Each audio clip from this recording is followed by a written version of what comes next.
Hey, what's up everybody? Welcome to Self-Team-Made.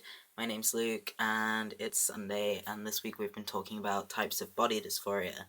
So, I just did a quick Google, and on the NHS website, gender dysphoria is described as a condition where a person experiences discomfort or distress because there's a mismatch between their assigned sex and gender identity.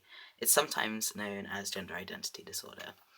And I think that is pretty much sums it up. I mean, discomfort or distress, I would say, does not cover the way that I feel or the way that I know other people feel about their bodies and about the way that their bodies are perceived in society that cause them dysphoria, that cause them to maybe want to pursue hormones or surgeries to be able to be perceived how they want to be perceived and to not have dysphoria within their own body, because there are different types of dysphoria. Obviously, there's dysphoria literally with like your body and the way it looks to you without any of the societal views coming into play, and then there's this dysphoria that comes from the societal views where you think that you won't ever be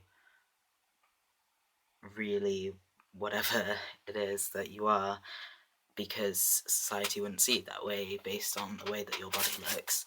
And then there's also the kind of social dysphoria that comes from these things, from like if you are having to bind around people, it can be very distressing if you don't think that your binding is working as well as you would like, and if you've not being read as how you wish to be read, this can cause dysphoria about actually going out. And I'm not sure, it kind of blurs the line into where, for me anyway, my dysphoria ends and my like anxiety begins, because this actually makes me personally quite scared to hang out with people, even my good friends, and that sucks.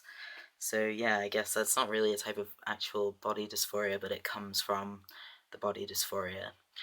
So yeah, dysphoria sucks, and it manifests itself in many different ways.